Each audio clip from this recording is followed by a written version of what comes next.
Le vagabond de Guy de Maupassant.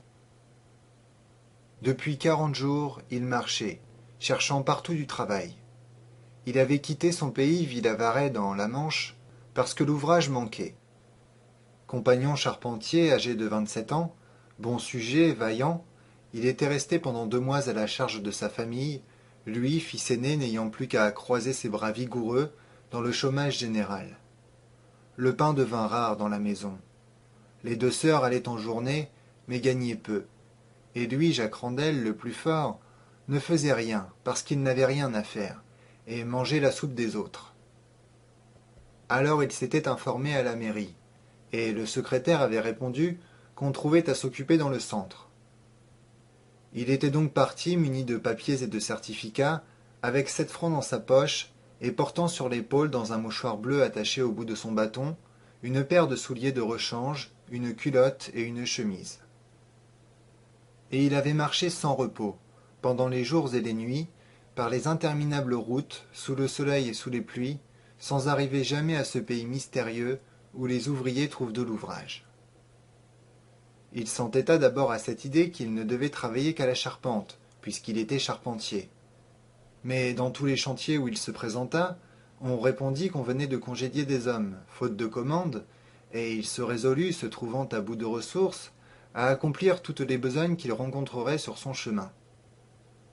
Donc il fut tour à tour terrassier, valet d'écurie, scieur de pierre, il cassa du bois et brancha des arbres, creusa un puits, mêla du mortier, lia des fagots, garda des chèvres sur une montagne, tout cela moyennant quelques sous, car il n'obtenait de temps en temps 2 ou 3 jours de travail qu'en se proposant à vil prix, pour tenter l'avarice des patrons et des paysans. Et maintenant, depuis une semaine, il ne trouvait plus rien, il n'avait plus rien, et il mangeait un peu de pain grâce à la charité des femmes qu'il implorait sur le seuil des portes, en passant le long des routes. Le soir tombait, Jacques Randel harassé, les jambes brisées, le ventre vide, l'âme en détresse, marchait nu-pieds sur l'herbe au bord du chemin, car il ménageait sa dernière paire de souliers, l'autre n'existant plus depuis longtemps déjà. C'était un samedi vers la fin de l'automne. Les nuages gris roulaient dans le ciel, lourds et rapides, sous les poussées du vent qui sifflaient dans les arbres. On sentait qu'il pleuvrait bientôt. La campagne était déserte à cette tombée de jour, la veille d'un dimanche. De place en place dans les champs, s'élevaient, pareils à des champignons jaunes, monstrueux, des meules de paille égrenées. Et les terres semblaient nues, étant ensemencées déjà pour l'autre année. Randel avait faim, une faim de bête, une de ces faims qui jettent les loups sur les hommes. Exténué, il allongeait les jambes pour faire moins de pas, et la tête pesante, le sang bourdonnant aux tempes, les yeux rouges, la bouche sèche, il serrait son bâton dans sa main, avec l'envie vague de frapper à tour de bras sur le premier passant qu'il rencontrerait rentrant chez lui, manger la soupe. Il regardait les bords de la route, avec l'image dans les yeux de pommes de terre défouies, restées sur le sol retourné. S'il en avait trouvé quelques-unes, il eût ramassé du bois mort, fait un petit feu dans le fossé, et bien soupé, ma foi, avec le légume chaud et rond qu'il eût tenu d'abord brûlant dans ses mains froides. Mais la saison était passée, et il devrait, comme la veille, ronger une betterave crue, arrachée dans un sillon. Depuis 2 jours, il parlait haut, en allongeant le pas sous l'obsession de ses idées. Il n'avait guère pensé jusque-là, appliquant tout son esprit, toutes ses simples facultés, à sa besogne professionnelle. Mais voilà que la fatigue, cette poursuite acharnée d'un travail introuvable, les refus, les rebuffades, les nuits passées sur l'herbe, le jeûne, le mépris qu'il sentait chez les sédentaires pour le vagabond, cette question posée chaque jour: pourquoi ne restez-vous pas chez vous? Le chagrin de ne pouvoir occuper ces bras vaillants qu'il sentait pleins de force, le souvenir des parents demeurés à la maison, et qui n'avaient guère de sous non plus, l'emplissaient peu à peu d'une colère lente, amassée chaque jour, chaque heure, chaque minute, et qui s'échappait de sa bouche, malgré lui, en phrases courtes et grondantes. Tout en trébuchant sur les pierres qui roulaient sous ses pieds nus, il grognait.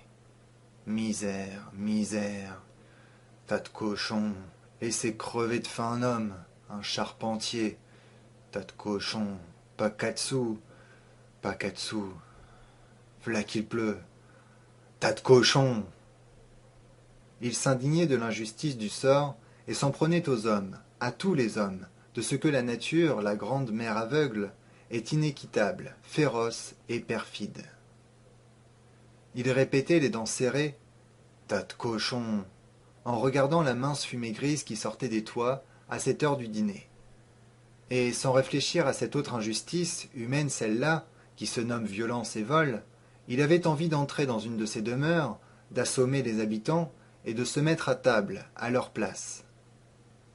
Il disait « J'ai pas le droit de vivre maintenant, puisqu'on me laisse crever de faim. Je ne demande qu'à travailler pourtant. Un tas de cochons. » Et la souffrance de ses membres, la souffrance de son ventre, la souffrance de son cœur lui montait à la tête, comme une ivresse redoutable, et faisait naître en son cerveau cette idée simple.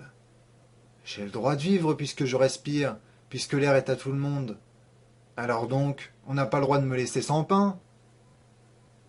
La pluie tombait, fine, serrée, glacée. Il s'arrêta et murmura. Ah, misère. Encore un mois de route avant de rentrer à la maison. Il revenait en effet chez lui maintenant, comprenant qu'il trouverait plutôt à s'occuper dans sa ville natale, où il était connu en faisant n'importe quoi, que sur les grands chemins où tout le monde le suspectait. Puisque la charpente n'allait pas, il deviendrait manœuvre, gâcheur de plâtre, terrassier, casseur de cailloux. Quand il ne gagnerait que 20 sous par jour, ce serait toujours de quoi manger. Il noua autour de son cou ce qui restait de son dernier mouchoir afin d'empêcher l'eau froide de lui couler dans le dos et sur la poitrine. Mais il sentit bientôt qu'elle traversait déjà la mince toile de ses vêtements, et il jeta autour de lui un regard d'angoisse, d'être perdu, qui ne sait plus où cacher son corps, où reposer sa tête, qui n'a pas un abri par le monde. La nuit venait, couvrant d'ombre les champs. Il aperçut au loin, dans un pré, une tache sombre sur l'herbe, une vache. Il enjamba le fossé de la route et alla vers elle sans trop savoir ce qu'il faisait. Quand il fut auprès, elle leva vers lui sa grosse tête, et il pensa « Si seulement j'avais un pot, je pourrais boire un peu de lait. » Il regardait la vache, et la vache le regardait. Puis, soudain, lui lançant dans le flanc un grand coup de pied, « Debout, dit-il. » La bête se dressa lentement, laissant pendre sous elle sa lourde mamelle. Alors l'homme se coucha sur le dos, entre les pattes de l'animal, et il but, longtemps, pressant de ses deux mains le pis gonflé, chaud et qui sentait l'étable. Il but tant qu'il resta du lait dans cette source vivante. Mais la pluie glacée tombait plus serrée, et toute la plaine était nue, sans lui montrer un refuge. Il avait froid, et il regardait une lumière qui brillait entre les arbres, à la fenêtre d'une maison. La vache s'était recouchée, lourdement. Il s'assit à côté d'elle en lui flattant la tête, reconnaissant d'avoir été nourri. Le souffle épais et fort de la bête, sortant de ses naseaux comme deux jets de vapeur dans l'air du soir, passait sur la face de l'ouvrier qui se mit à dire « Tu n'as pas froid là-dedans, toi ?» Maintenant il promenait ses mains sur le poitrail, sous les pattes, pour y trouver de la chaleur. Alors une idée lui vint, celle de se coucher et de passer la nuit contre ce gros ventre tiède. Il chercha donc une place pour être bien, et posa juste son front contre la mamelle puissante qui l'avait abreuvé tout à l'heure. Puis, comme il était brisé de fatigue, il s'endormit tout à coup. Mais plusieurs fois il se réveilla, le dos ou le ventre glacé, selon qu'il appliquait l'un ou l'autre sur le flanc de l'animal. Alors il se retournait pour réchauffer et sécher la partie de son corps qui était restée à l'air de la nuit. Et il se rendormait bientôt de son sommeil accablé. Un coq chantant le mit debout. L'aube allait paraître, il ne pleuvait plus, le ciel était pur. La vache se reposait, le mufle sur le sol. Il se baissa en s'appuyant sur ses mains pour baiser cette large narine de chair humide. Et il dit « Adieu, ma belle, à une autre fois. T'es une bonne bête. Adieu. » Puis il mit ses souliers et s'en alla. Pendant 2 heures, il marcha devant lui, suivant toujours la même route. puis une lassitude l'envahit, si grande qu'il s'assit dans l'herbe. Le jour était venu.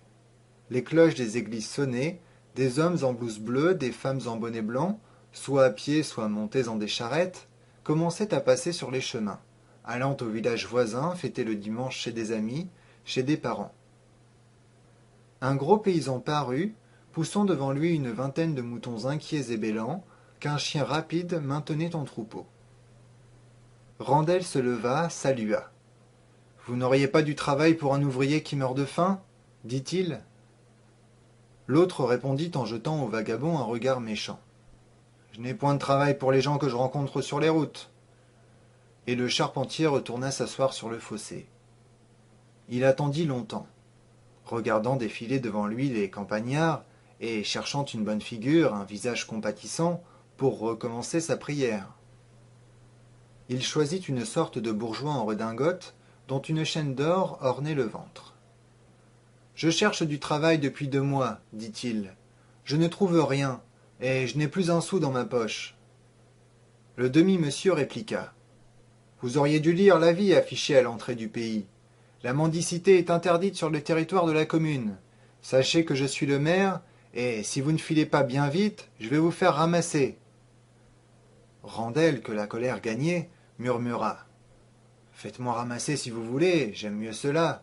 Je ne mourrai pas de faim au moins. » Et il retourna s'asseoir sur son fossé.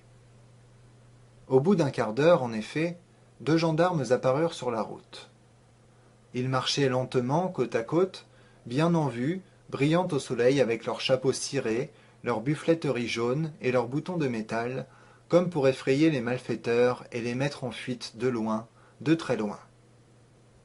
Le charpentier comprit bien qu'ils venaient pour lui, mais il ne remua pas, saisi soudain d'une envie sourde de les braver, d'être pris par eux et de se venger plus tard. Ils approchaient sans paraître l'avoir vu, allant de leurs pas militaires, lourds et balancés, comme la marche des oies. Puis, tout à coup, en passant devant lui, ils eurent l'air de le découvrir, s'arrêtèrent et se mirent à le dévisager d'un œil menaçant et furieux. Et le brigadier s'avança en demandant. « Qu'est-ce que vous faites ici ?» L'homme répliqua tranquillement.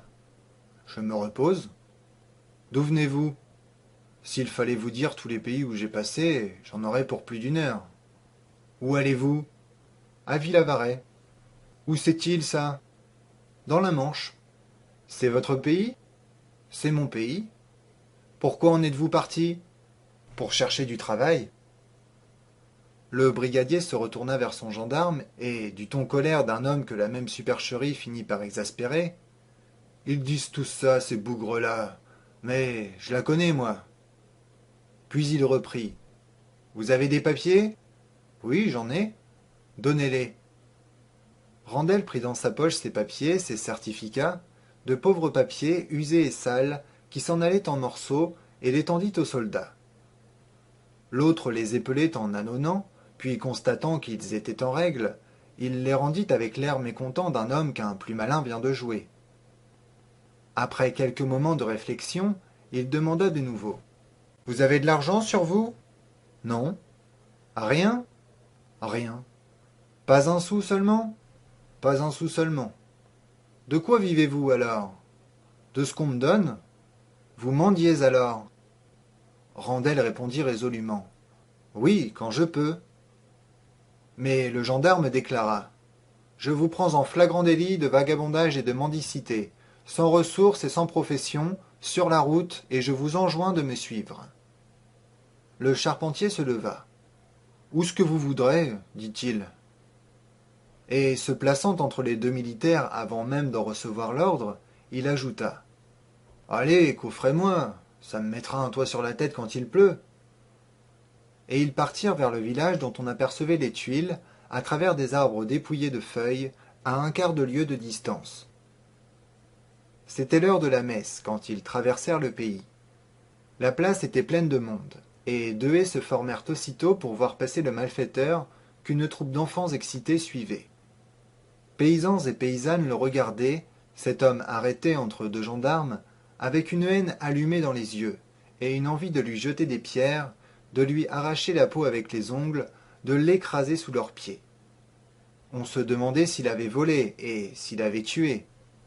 Le boucher, ancien spahi, affirma « C'est un déserteur !» Le débitant de tabac crut le reconnaître pour un homme qui lui avait passé une fausse pièce de 50 centimes le matin même, et le quincaillier vit en lui, indubitablement, l'introuvable assassin de la veuve Mallet, que la police cherchait depuis 6 mois. Dans la salle du conseil municipal, où ses gardiens le firent entrer, Randel retrouva le maire, assis devant la table des délibérations et flanqué de l'instituteur. « Ah ah !» s'écria le magistrat, « vous revoilà, mon gaillard. Je vous avais bien dit que je vous ferais coffrer. Eh bien, brigadier, qu'est-ce que c'est ?» Le brigadier répondit.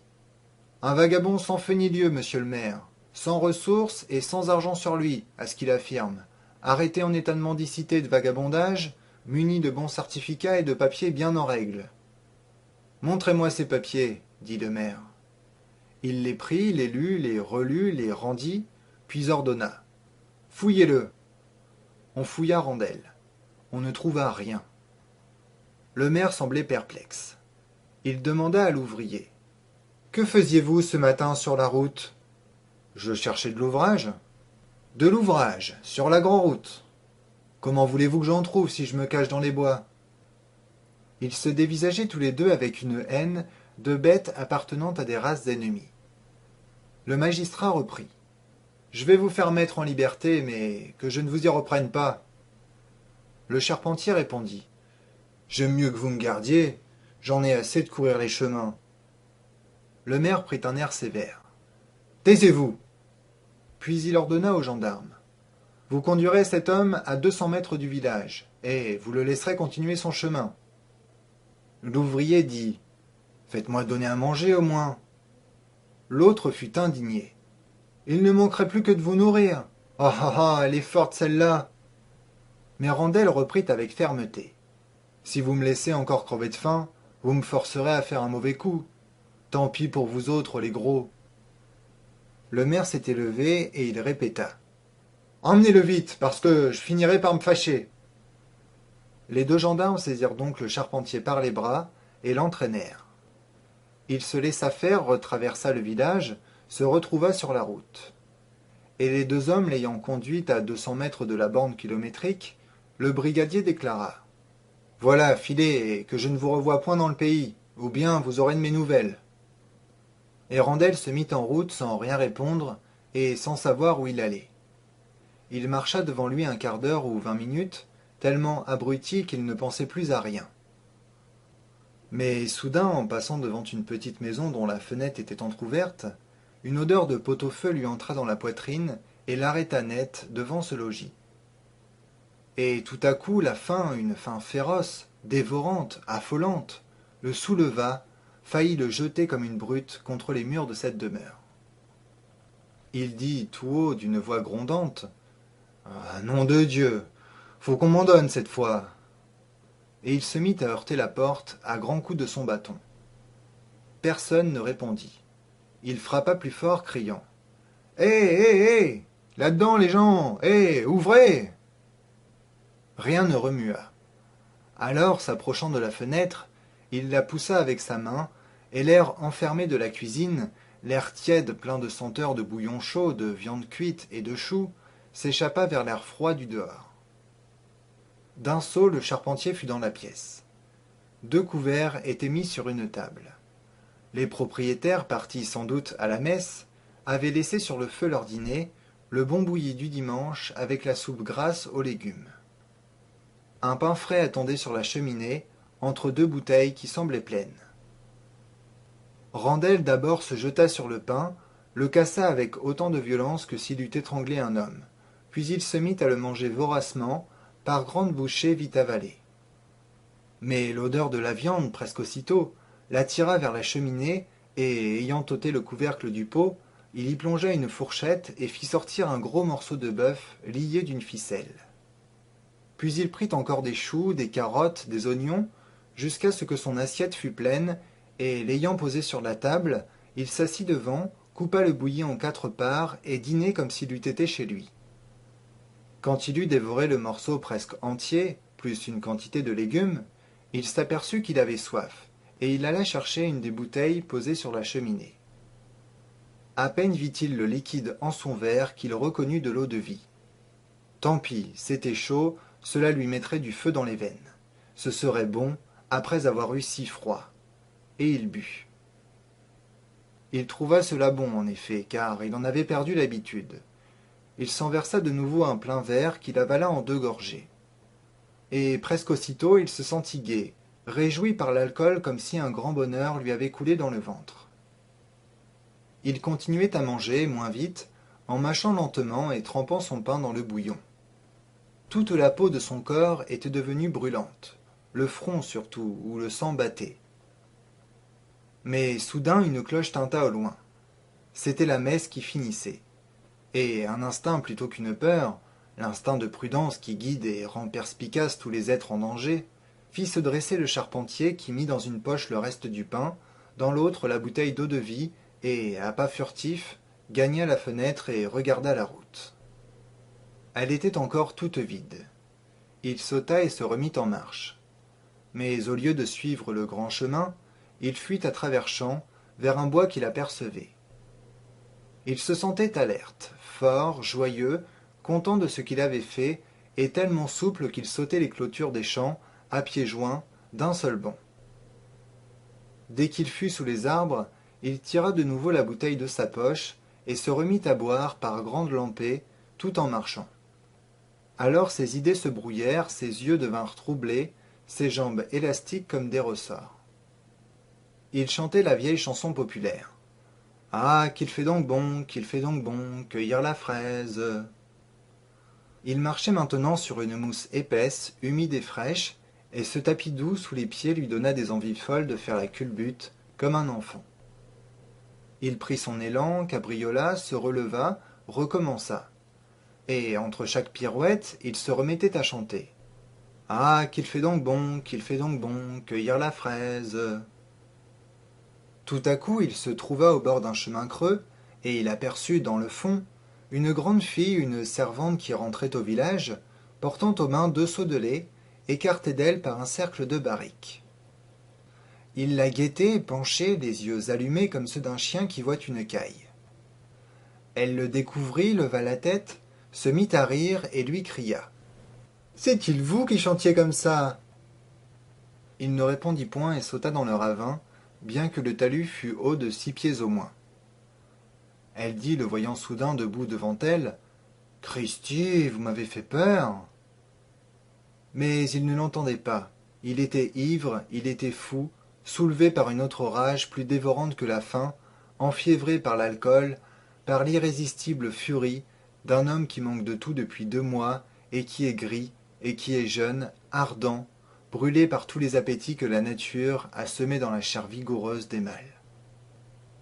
La fille reculait devant lui, effrayée de son visage, de ses yeux, de sa bouche entr'ouverte, de ses mains tendues.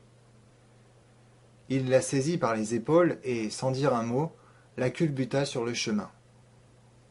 Elle laissa tomber ses seaux qui roulèrent à grand bruit en répandant leur lait, puis elle cria, puis, comprenant que rien ne servait d'appeler dans ce désert, et voyant bien à présent qu'il n'en voulait pas à sa vie, elle céda sans trop de peine, pas très fâchée, car il était fort le gars, mais pas trop brutal vraiment. Quand elle se fut relevée, l'idée de ses seaux répandus l'emplit tout à coup de fureur, et ôtant son sabot d'un pied, elle se jeta à son tour sur l'homme pour lui casser la tête s'il ne payait pas son lait. Mais lui, se méprenant à cette attaque violente, un peu dégrisé et perdu, épouvanté de ce qu'il avait fait, se sauva de toute la vitesse de ses jarrets, tandis qu'elle lui jetait des pierres, dont quelques-unes l'atteignirent dans le dos. Il courut longtemps, longtemps, puis il se sentit là comme il ne l'avait jamais été. Ses jambes devenaient molles à ne le plus porter. Toutes ses idées étaient brouillées, il perdait souvenir de tout, ne pouvait plus réfléchir à rien. Et il s'assit au pied d'un arbre. Au bout de 5 minutes, il dormait. Il fut réveillé par un grand choc, et, ouvrant les yeux, il aperçut 2 tricornes de cuir verni penchés sur lui, et les 2 gendarmes du matin qui lui tenaient et lui liaient les bras. « Je savais bien que je te repincerais, dit le brigadier goguenard. Randel se leva sans répondre un mot. Les hommes le secouaient, prêts à le rudoyer s'il faisait un geste, car il était leur proie à présent. Il était devenu le gibier de prison, capturé par ces chasseurs de criminels qui ne le lâcheraient plus. En route, commanda le gendarme. Ils partirent. Le soir venait, étendant sur la terre un crépuscule d'automne lourd et sinistre.